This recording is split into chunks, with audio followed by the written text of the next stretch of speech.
Welcome to the Holy Spirit's Curriculum of Joy podcast. My name is Wanako Oberhuber, and my guest today is Melissa Entzminger. Hello, and welcome to the podcast. Hi, thanks so much for having me. I'm delighted to share with your audience today. I'd like to start with the question, how did you come to see the world the way you do today, so you can share your journey.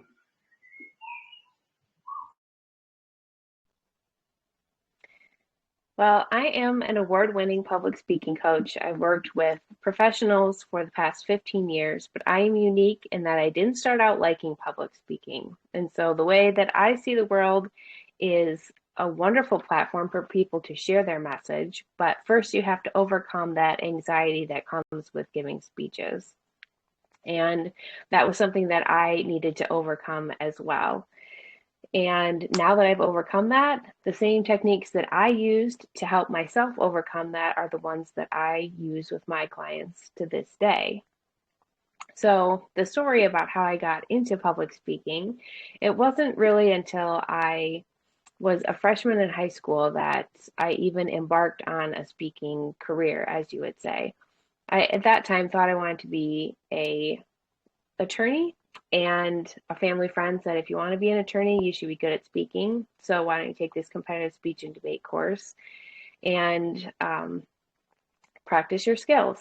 And the thought of giving a speech made me want to be sick, but I really wanted to be a good attorney. So I signed up for it, and I will never forget. My first speech was an impromptu speech, and I was supposed to prepare for 2 minutes and speak for 5.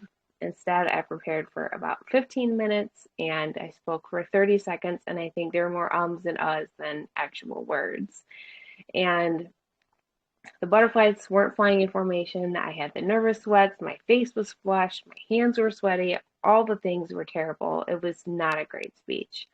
But I was determined to be a good attorney. And so I worked with my coaches and I put in hours practicing. And I remember my mom yelling up the stairs, okay, it's time for dinner. You need to stop practicing for the night. And I was like, Mom, just 5 more minutes. I'm almost done. But as I implemented my coach's techniques on how to overcome anxiety and how to craft speeches, I overcame that anxiety and eventually went on to win state and national awards. And those are the same techniques I use with my clients, and I help them win awards as well.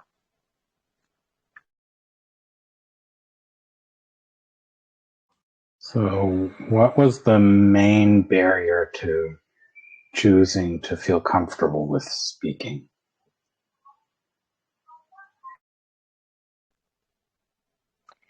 Well, there are a lot of factors that go into being nervous about giving a speech. And when I work with my clients, I often trace it back to something that happened in childhood. I distinctly remember working with one client who accepted this promotion, and as part of this promotion, he needed to do lunch and learns. And when he would get up to speak, he would just feel nervous and wouldn't be able to articulate what he was going to say, let alone remember, because that brain freeze is a real thing. And as we worked together and I established a series of questions, we came to realize that when he was younger, his family would all get together for Christmas dinner. And all the cousins would hang out and they would all do a family roast where they would make fun of each other. And it was all in good fun, except that he was one of the younger cousins and he couldn't keep up.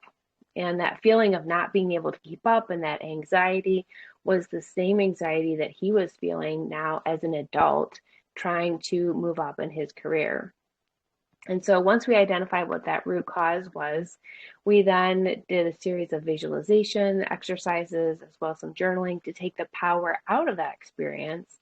And since working together just a short time ago, he's climbed 2 steps up the corporate ladder. And I was going to share a technique that I used with him that I don't tell everybody, but because I like your audience, I will tell you guys. And it's called the 5 by 5 by 5 method. And so basically what it is you breathe in for the count of 5, you hold it for the count of 5, and you exhale for the count of 5. And you do that 5 times. And what that does is it calms your parasympathetic nervous system and it makes you feel calmer. It also shifts your mental focus to on your breathing instead of the boogeyman in your brain that's like, do I really have to do this? Why did I sign myself up for this? That anxiety that comes right before you give your speech. I tell my clients this technique and they're like, really? That's just breathing. I do that every day, lots of times during the day. But the trick is the way that you are doing this breathing technique that helps calm your parasympathetic nervous system. My clients come back to me and say, wow, that really worked.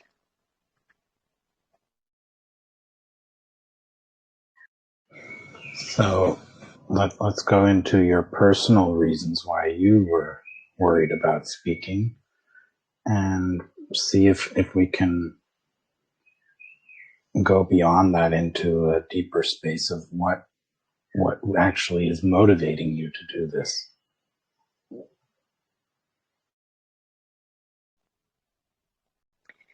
So I have had some not great experiences when I was younger and singing in choir and making mistakes and then getting made fun of as a result. And it doesn't seem like it's related, but those are the performance is performance, whether you're speaking or you're at a Christmas dinner. And so once I was able to overcome those, then I was able to go on and win awards myself and help my clients as well. And so, what motivates me to be a public speaking coach is to help others. Statistically speaking, people fear public speaking more than death. Like, as Jerry Seinfeld, the comedian, says, if you're ever at a funeral, it's better to be in the casket than the one giving the eulogy. That's how a lot of people feel. But at the end of the day, most of the clients I work with have ambitious goals. They want to become political candidates. They want to share their business on camera and not be nervous about it. They want to be able to give keynote speeches. They have lessons that they've learned that they want to help their clients with as well. But overcoming that fear and is everybody going to judge me and what will people think and that boogeyman that gets in our brain that just kind of spirals, helping them overcome that is a good first step. And at the end of the day, it's really our nerves about speaking go way back to our biology, way back in the caveman days when being in a group meant survival. And if you were isolated from the group for any reason, you were going to die. I mean, it's much harder to kill a buffalo by yourself than by a big group, dating back to caveman days. But public speaking inherently isolates you from the group. And so that's when that fear of judgment comes in as well. And I encourage clients, instead of focusing on, oh, am I going to get it right? Will people judge me? What will people think? Focus on the message and sharing that with your audience. And by focusing on that, you'll notice your nerves start to decrease. And while you're focusing on the audience, you don't have to focus on everybody in the audience. Pick one anchor person and give your message to that person. At the end of the day, that will help calm your nerves and help you give a better speech.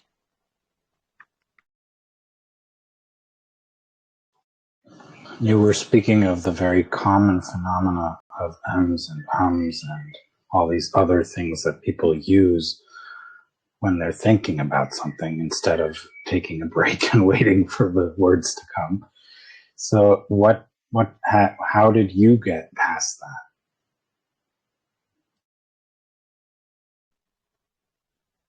So there's a couple ways to get past that. The first is whenever it's kind of an annoying way, but if you're practicing for a speech, have somebody take like a buzzer or a whistle or something that make noise, and every time you say or buzz you, and that will kind of jar you and stop you from saying that.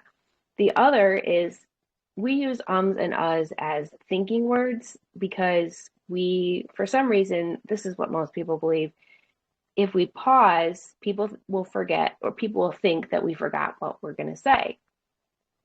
But the truth is, the only way that people are going to think that you forgot what you say is if you look like you forgot what you say, like you have a oh no face, right? And then, of course, people are going to assume that, yes, you forgot what you say. But if every time you are thinking about your next thing to say, you just close your mouth and your thought process and you wait for whatever words are coming to say, you'll actually look more confident. Because if you think about one of the best speakers you've ever heard of, they weren't using ums and uhs. In fact, pauses are very powerful. Pauses, which you can use instead of ums and ahs, are like commas and periods and punctuation in English. But since we can't go back and reread what you were saying, a pause, you could pause before you're about to say something important, and that gives your audience time to digest what you just said. Or you can pause right before you are about to say something important, and that gives your audience kind of it builds the suspense to help them think about what's coming up next. Yeah, another common thing with public speaking is being afraid of what you're going to say, that you might say something you shouldn't have said, that you might share something you don't want to share, or that you don't know what to say in the moment.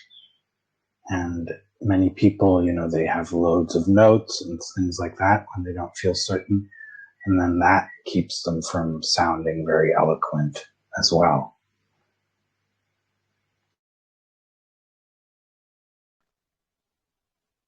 Yes, and what you're highlighting is a lack of practice. I think people feel that their notes outweigh practice, and not, it's something that's not commonly talked about, but is a game changer for your speech.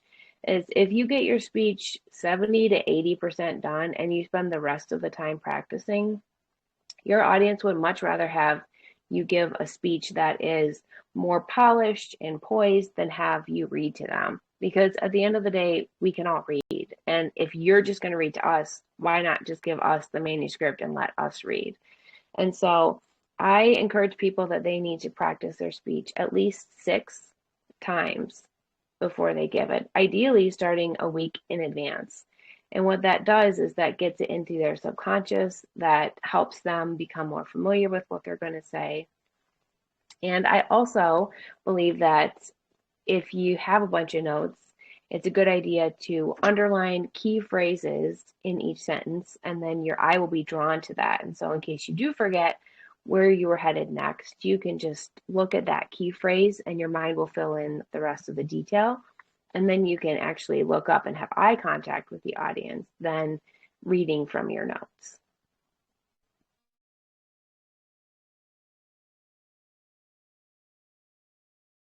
So, yeah, I guess another way to do that would be with mind maps or other methods of having the key ideas in front of you but without having these full sentences, these full paragraphs that you tend to read if you're nervous.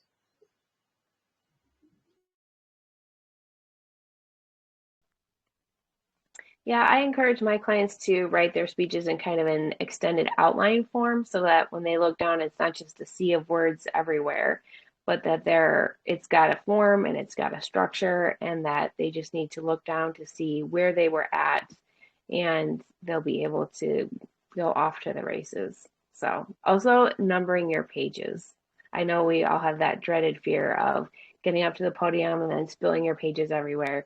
If you have them numbered, that will make things a lot easier.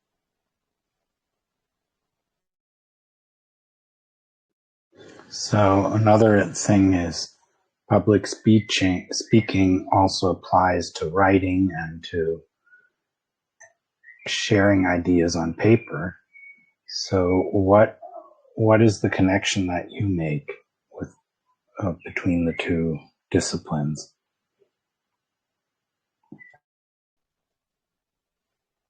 Yeah, so all good speaking starts on paper. And sometimes people just jump straight to the outline and they miss out on a lot of thoughts and ideas that they can contribute to whatever talk that they're preparing for. And so when I work with clients, I encourage them to do a brainstorming bubble activity. It's kind of mental vomit. You just get it all out on paper. You start with the central idea that you want to talk about, and then anything that comes to mind gets written down and circled.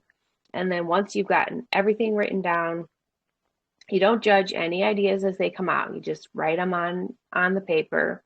Then you can start to star or highlight key ideas and that are similar. And so then you're starting to group ideas and you realize if you have enough for a main point, or maybe you need to add more, or maybe there's not enough there to make it a main point. And so from there, you take that and write it as an extended outline. And then you start practicing.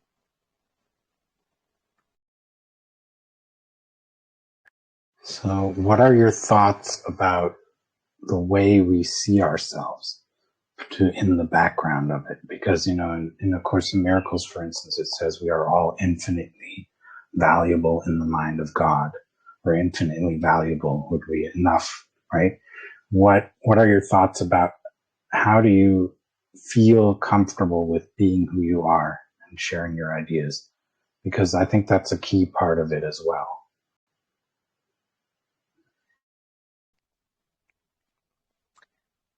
First, I would like to encourage people to think that your message and the way that you share it is not going to be for every person, and that's okay. But it is going to be incredibly important for some people, and those are your target audience. And so we tend to get caught up, I think it's just human nature, in the people that are negative or have negative things to say, and we undermine those people that say positive things about us. But when it comes to you as a person, know that first of all, you are enough and your message is enough. And the way that you present material is the exact way that someone in the audience needs to hear that. And your unique perspective and the way that you put ideas together is unique for your audience. And simply by being on video or by being behind a podium gives you some level of authority. And so rather than assuming the worst, whenever you start to have those thoughts of, am I enough? How do I make sure that I'm doing a good job? I want you to picture a big stop sign that comes up right in front of your head. And I want you to flip those in a positive manner and say, I am enough. My message is exactly the way it needs to be and exactly for whom it needs to be. There's this quote that I absolutely love, and I think we all have the boogeyman that gets in our brain that says, am I doing this right? Is this going to resonate with people?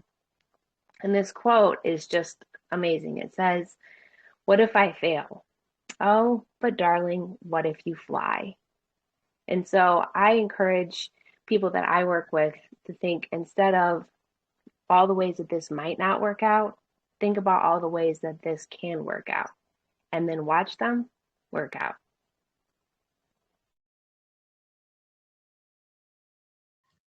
Yeah, one of the big messages that are in many books is to learn through mistakes, but you also learn through what works.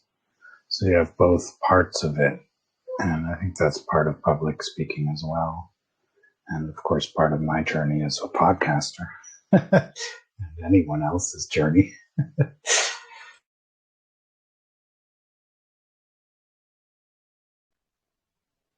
Yeah, I think paying attention to what works and what doesn't work and being open to tweak things and try things. And just because something hasn't worked in the past doesn't mean if you make a small, minuscule little change that it's not going to take off to the races. Sometimes it's just all about your messaging and saying something that's actually going to resonate with your audience and speaking the way that they speak. So, but I think when it comes to trying new things, sometimes our brain says, it wants to protect us. That imposter syndrome kicks in and says, what right do you think you have to do this? And what right do you think you're going to succeed? And to that, just think of that fear as a green stoplight saying, okay, my brain is trying to, protect me. Thank you for protecting me, but I am going to go for this and I am going to succeed.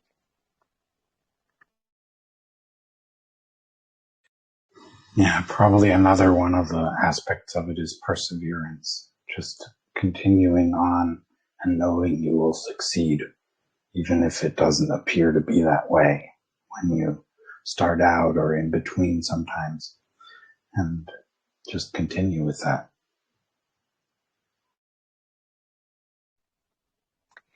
Yes, I 100% agree. I follow Simon Sinek. Perhaps some of your audience has heard of him, and he's a big believer in getting to know your why. And I think that's incredibly important as well. And so when you try something and it doesn't work, instead of giving up, what is going to get you through? Well, go back to your why. What is it that made you want to do this in the first place?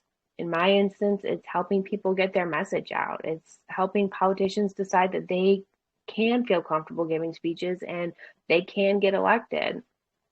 And for entrepreneurs, they have a dream of having freedom, time freedom, and money freedom. And so, what is it that's message that you want to share with the world? And for executives, is it climbing the next rung on the corporate ladder? Whatever your why is, maybe that's giving a better future for your kids. When things get tough, remind yourself of a why. Maybe you can put a digital sticky note on your computer that reminds you of your why. And so every day when you're working on your computer, you have your why right there in front of you to help you remember that this is my motivation. And whatever obstacle stands in my way, I can learn how to overcome it, go around it or under it, but it's not going to be an obstacle for long.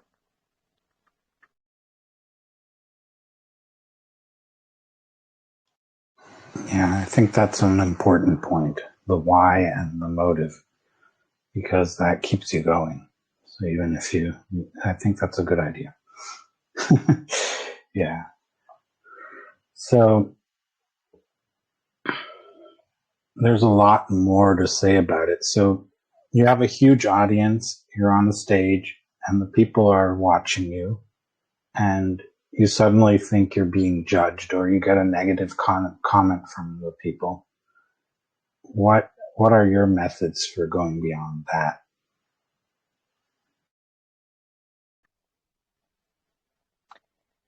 Whenever that happens, I encourage myself and clients to remember that you were invited to take the stage for a reason because you're a subject matter expert on whatever you're talking about. And if somebody, say, for example, asks a question that's maybe has a negative tone about what you were talking about, I choose to look at that as that person is significantly unhappy with themselves and it doesn't have a reflection to do with me. And I'm not going to let that derail my message from everybody else that is choosing to listen to me and that I am honored to speak in front of. And so, whenever that happens, you can choose to think of, flushing that comment down the drain and moving on to the next thing. But at the end of the day, you are a subject matter expert in whatever you are asked to speak about. And even if that's a 10% edge over the audience, when you start giving information to the audience, whether that's facts and figures or stories, that tells the audience that they're going to be learning something new, and our brains like to learn something new. And so if somebody has something negative to say, or you have this overwhelming feeling that people are maybe pulling out their phones instead of listening to what you're having to say, maybe there's some family emergency going on, or maybe they just got some text with bad news that has nothing to do with you. And so rather than derailing your whole talk because the audience maybe isn't participating the way you want them to, I choose to think there must be some other reason or something that must have come up that needed their attention that has nothing to do with your talk. And at the end of the day, that's how you can overcome that. And if at the end of the day they choose not to listen to what you have to say, then they're missing out.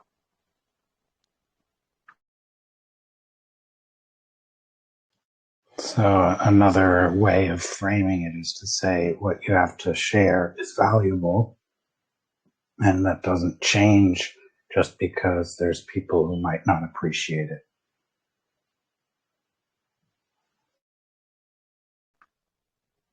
Yeah, that is exactly right. And one other tip for your audience is if you're starting to give your speech and you start to notice that your audience looks like this, that's because television has trained us to look like that.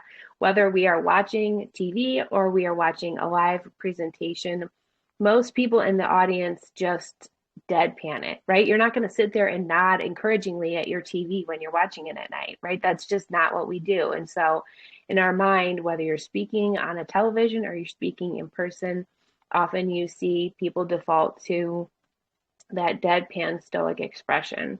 And it's pretty rare to find somebody nodding and smiling encouragingly at you, but know that you can't read what's going on in their mind and you can't base your how well your talk is going often nowadays based on audience reaction because so much of the content we consume is behind a screen where we're not it's not normal for us to make a response to that. And so that knowing that can also help with that. Oh my goodness, everybody looks so bored. Well, they're just doing kind of what they've been trained to do in society today.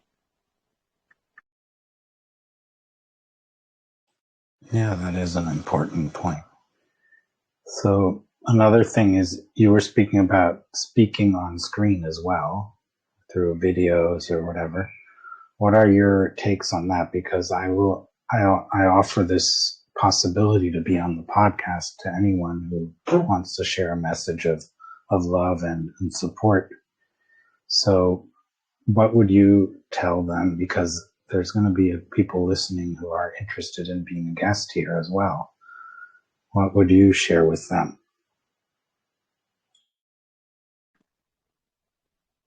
Well, I have a couple thoughts. One, if they're interested in being on video for social media, know that to kind of stop the scroll, you have a few seconds to capture their attention. And so instead of saying, oh no, what could I do for those few seconds? I think challenge accepted. And so think about how can you frame the message that you want in a question or in a way that hooks their attention and gets them to listen to the rest of what you have to say. So that's one way to frame how you're going to maybe give videos on social media. But regarding podcasts, I think it's helpful to think about in advance what questions you might be asked. So this is one of the things that I learned from my very first days giving a speech in impromptu speaking. Everybody thinks impromptu and even improv is just you get up, you rolled out of bed, and you had all these eloquent things to say. False. That is not correct. Impromptu speaking and improv is actually well rehearsed speaking. And so what that means is you spent time thinking about what examples you could share, what stories you could share, what questions you might be asked, and how to weave those answers into the questions that you're going to be asked. And so not only have you spent time writing down what your thoughts might be, but also what your answers are going to be and stories and examples that you can share for your audience as well. And so that way, when you actually speak on a podcast, you sound much more eloquent than if you just try to come up with these ideas off the cuff. And so that is the little secret about impromptu and improv that nobody teaches you, but will help you look a lot more rehearsed. Yes, I think that's a good point. That even spontaneous speaking, when people think it's spontaneous, has to do with being used to it, knowing the things that you want to speak about, and being aware of what possibilities you have to share your message or to share what you want to say, so that when you have the opportunity, you can actually take it.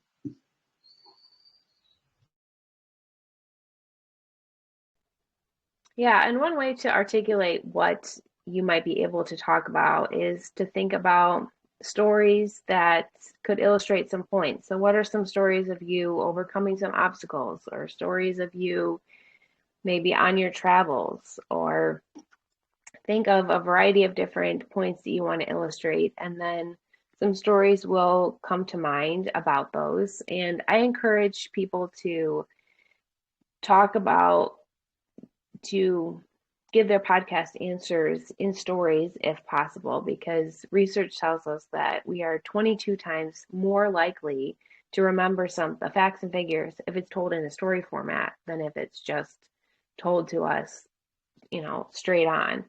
And that's just because that's how our brains are wired. And so you might as well use how your brain's wired to help your audience remember what you want to say.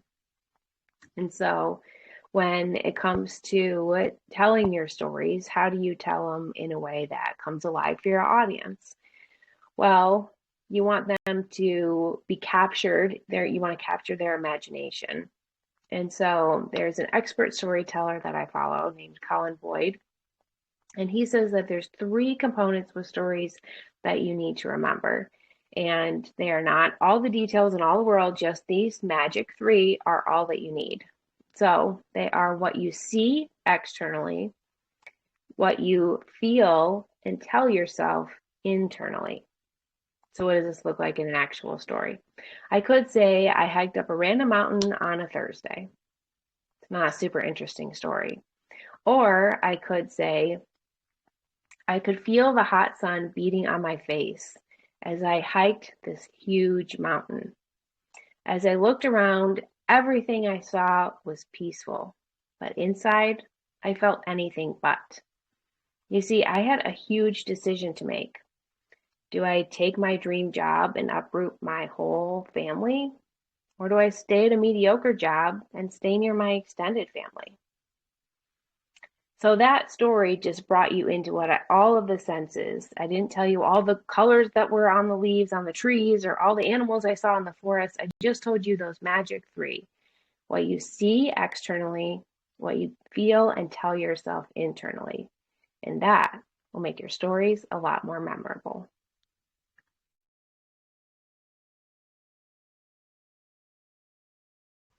Yeah, that's important to, yeah, that's what they say about writing as well, and about many other ways that you share messages.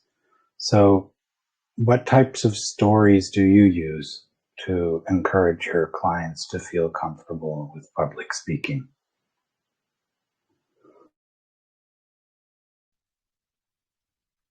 Well, one story that I tell my clients is about the time that I decided I was going to stop bottoming out. So I was competing in a limited preparation event and about current events, and I would get to the final round. I would take straight first place all the way through until I got to the final round. And then I would get to the final round and I would see those judges and the audience members, because final rounds always have a bigger audience than the preliminary rounds. And I would get in my own head and I would say, what right do you have to be here? All these other people are so much better than you. And it would become a self-fulfilling prophecy. And I'm a pretty competitive person. Are you?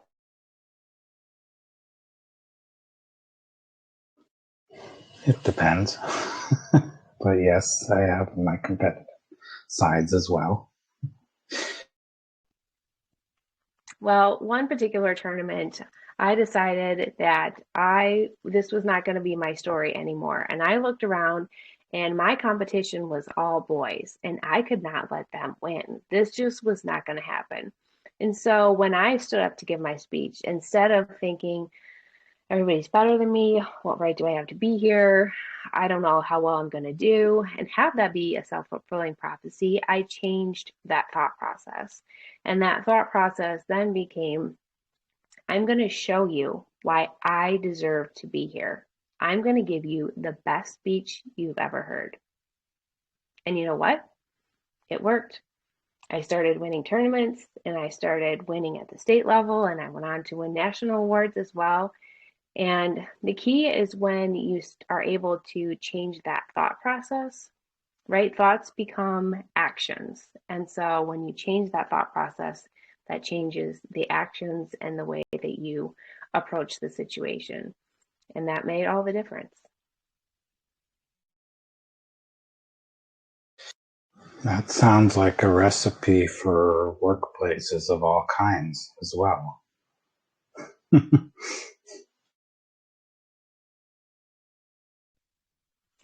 Yes, I was actually just reading a statistic about toxic work environments today and how most people leave jobs because of toxic work environment.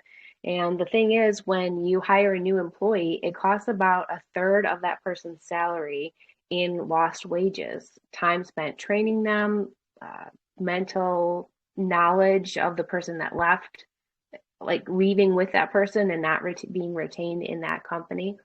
And so, if we are able to create this culture of support where everybody's ideas are valued and looking that we're all rowing this boat in the same direction, that goes a long way to helping getting that toxicity out. Yes, that's a very important subject, toxicity at work, and how to change the mindset that leads to that as well. And it's also important for people who are in leadership roles or even anyone in the teams involved. Yeah. Yeah, one of the things that I find with newer leaders is that they feel uncomfortable asking for help. They feel like they have to have all the answers. People will think that they're weak if they ask for help. But at the end of the day, when it comes to asking for help, you are surrounded by a team of people as a leader. And by asking for someone's opinion, you are telling them two things: that their opinion is valuable and that you value them as being part of the team. Now, your job as a leader is to assemble those various opinions of people, and usually 9 times out of 10, the solution you're going to arrive at is going to be kind of a mixed conglomeration of everybody's thought process about that. That's what makes you the leader, is able to see, okay, I need a little bit, a dash of this and a sprinkle of that, and we'll mix it all together and it will produce this great result. And so that's the first step. But second, knowing that you are there to support your team. And so, yes, you're the leader, but often newer leaders have this kind of executive presence that they feel like they need to have. And unfortunately, the result of that can be this condescending tone of voice. And I had one client come to me, and her team just wasn't responding the way that she thought that they would. They weren't coming to her with problems. And she would give them what she thought were these motivating speeches. And we started working together, and I saw one of these speeches and I noticed two things. First, she had this incredible condescending tone of voice that she thought was warm and supportive, but I felt like, and I wasn't even on the team, I needed to put my nose in the corner because I was in trouble, which is not the intent that she was trying to convey. But second, her body talk absolutely was the opposite of what she was trying to say. Her arms were crossed. She wouldn't make eye contact with her audience. She was just giving off all these messages of a closed body, like, I don't want to invite participation in this meeting. And it probably had to do with the fact that she wasn't feeling super comfortable as a leader. And as I showed her a video of these, she had no idea that that was what the messages that she was conveying. And so as we worked together, I'm happy to report that her next meeting, she didn't have her arms crossed. She had a pleasant tone of voice. She was able to make eye contact um, with her employees, and as a result, the team felt more open. They responded to her in a better fashion. A lot of people don't like videotaping themselves because they don't necessarily like the sound of their voice. We always are our worst critics. But if you love the sound of your voice because that is who you are, and there's nothing wrong with it, it just sounds different than what we hear every day, and different isn't necessarily bad. But videotaping yourself is a great way to help you see what we see. And so sometimes you think you're being really expressive and communicative in one spot, and you're not.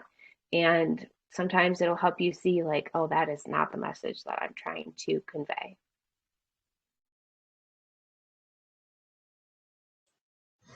Yeah, that is important, is how you approach people. Yeah, how you elicit their participation, and if you give them a feeling they're going to be punished for sharing or having ideas, they will stop bringing those ideas to you. And even if there's ideas that you don't want to use, you should still keep them bringing the ideas, if I understand your message correctly, because otherwise you lose all the input that would be helpful as well, not just the ones that you don't want to implement.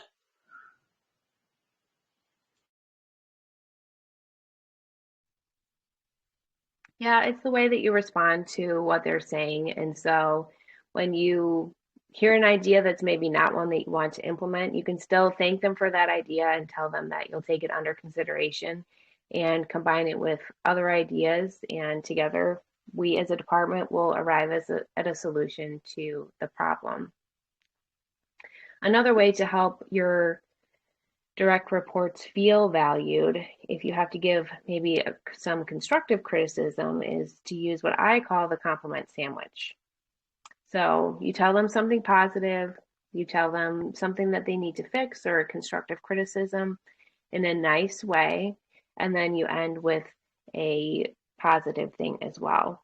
And this helps your staff not feel like they're just in the doghouse or they're always in trouble. And it also lets them know that you see the good things that they're doing. Sometimes bosses feel like, at least some that I've encountered, that your job is to point out all the things that they're doing wrong so that they'll fix it. Well, that's demoralizing, and that doesn't make somebody want to try harder. It makes them want to look for a new job. So those are some techniques that might be helpful in creating a culture where your staff feels valued and supportive.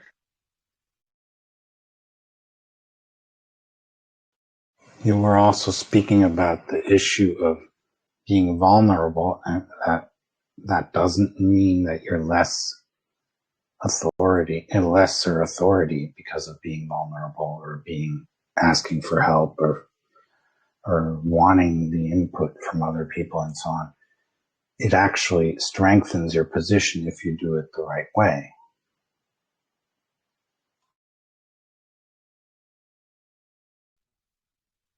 At the end of the day, we just want to know that we're working for a human. And by being vulnerable, it gives us permission by the theory of reciprocity that we can be vulnerable as your staff. It also lets us know where we can help support you as your staff. And so being vulnerable, often people think of it as a sign of weakness. And in some instances, sometimes people make fun of people for being vulnerable. And unfortunately, I say shame on them. I think that says more about the person making fun and their insecurities than the person who's actually being vulnerable. But if you're in a truly supportive environment, then people will share and support your vulnerabilities, and it will connect you and create a more cohesive work environment. Yeah, and if it goes the other way around, that your vulnerability gets misused, then it will go the other way around. Yeah. You'll have a bad work environment for sure. Well, and then maybe that's just your sign that it's time to look for a new job. I mean, there are reports right now are saying that there are more jobs than people to fill them. And sometimes it can be scarier the devil you don't know than working for the devil you do know. But like I said earlier, what if you flip that on your head and your dream job is right out there and you don't have a toxic boss who is more insecure with their own issues than in in and so if you don't put yourself out there, you'll never know.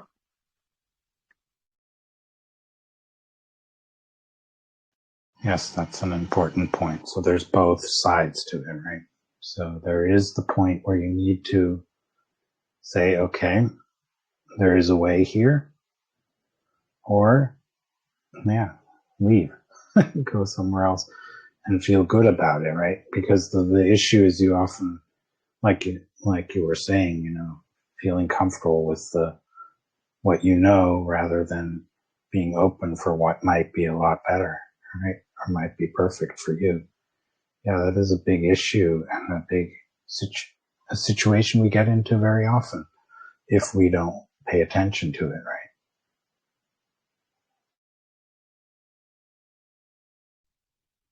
Yeah, and often we excuse maybe bad behavior, or we say, oh, they were just having a bad day, or oh, this, or oh, that. And yes, there's a honeymoon period at any job, but at the end of the day, usually if somebody's showing you who they are the first time, that's maybe something to pay attention to. Even if they seem like the, best person you've ever met, but then one day something goes terribly wrong, then it's important to pay attention to those signals and not just chalk it up to, oh, they're having a bad day. Because at the end of the day, once the honeymoon period wears off, those bad days are probably going to start coming more and more frequently. And people will show you who they are early on, even in their micro expressions. And so that is those teeny tiny expressions that maybe you tell somebody something and it's bad news and they smile instead of showing concern. It's just for a split second. It's a micro expression. So it's just for a split second, but it might strike you as kind of odd. And if you're feeling that in your gut, then it's important to acknowledge that and to note that that is justified because your feelings are justified. And yes, I know finding another job isn't the most fun, and that can be a full-time job in and of itself. But staying at a job you hate has damaging consequences on your psychological and physical well-being and your mental health and all of those things. And sometimes people stay at places way longer than they should, excusing bad behavior when their dream job is out there. They just have to grab it.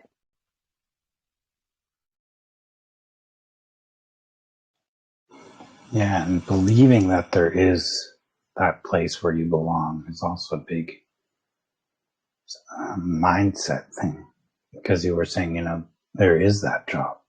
Okay, then if there really is that job and it's somewhere where you can get to, right? It's in your area or it's somewhere that makes sense to move to or whatever, then it's important to believe in that, right?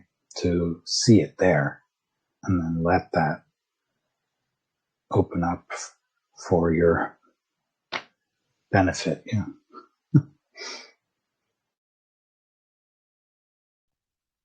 At the end of the day, life is short. And if you look back on your life and you regret spending too much time in a job you hate, or you look back on this and that, then regret is a bitter pill to swallow. And so knowing that each and every one of us only has 24 hours in a day, 365 days a year, how do you want to make them count? What do you want your legacy to be? How do you want to be remembered? Our goal on this earth isn't just to trudge through one foot in front of the other, marking time until the end. Our goal is to help make society better and to make somebody else's life better and improvements and our mark on the world. And so, although it might be a little bit morbid to think about, what do you want people saying at your eulogy? And then go out and live that life that's going to make them say those things.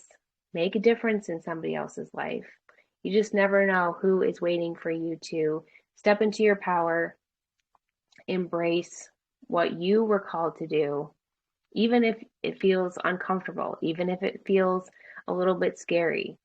Then you're doing the right thing. You're on the right path. You're out of your comfort zone and you're taking those first steps to making an impact.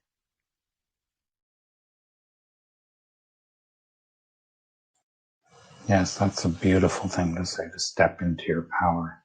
Now, that means, overcoming a whole lot of hurdles that we're used to accepting as being as if they were real or as if they really had power over us. So you must have a whole lot of ideas on that because you were speaking about how you went through a whole lot of negative self-talk and ideas about what you can't do and what you should be doing about it and so on. So do you want to share a little bit about that? Well, one way to overcome negative self-talk is when you start to talk to yourself negatively, think about, is this how I would talk to my best friend? Or is this how I would talk to my child?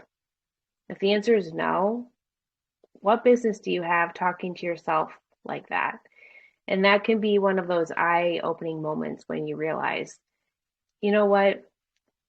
They say that even when you speak positively to plants, they do better. And if plants do better when there's positivity around them, then how much more will your spirit grow and flourish when there is positivity around you? And so making sure that we have positive thoughts is an important aspect as well. I've written an ebook all about how to get over your public speaking anxiety, kick it to the curb, and step into your power. And I'm sure we'll put a link in it for you. And I hope that you find it helpful and that of the 7 strategies I've articulated, that some of them resonate with you. Because when you're able to get the boogeyman out of your brain and to change that thought process, the sky's the limit. I can't wait to watch you soar. Yes, I think that's very important, is to want everyone to soar, because that is a very important aspect of helping people to speak publicly and be successful at it, is to want them to soar, because otherwise, what is your job? If you don't want them to soar, you don't have a job.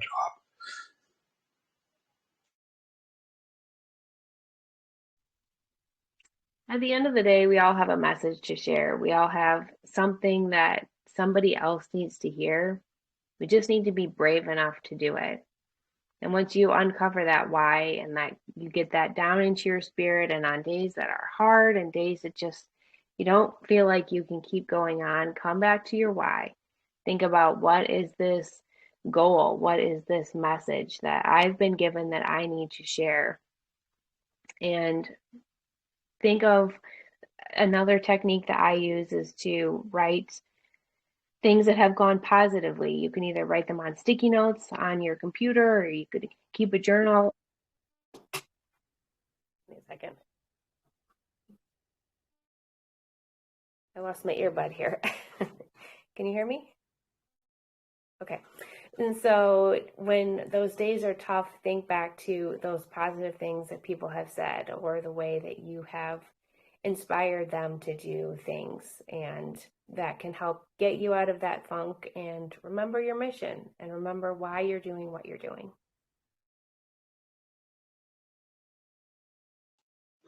So, is there anything else you would like to share before we wrap this up, that I haven't asked you, or that you feel is an important message that you'd like to come across with at the end?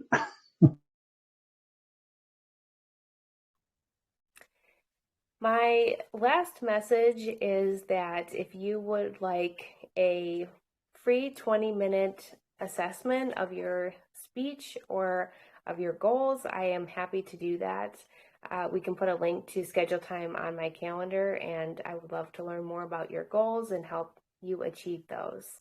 So I can't wait to see what kinds of messages you're able to share and what kind of heights you're able to rise to when you have the courage to step into your power and take on those next challenges.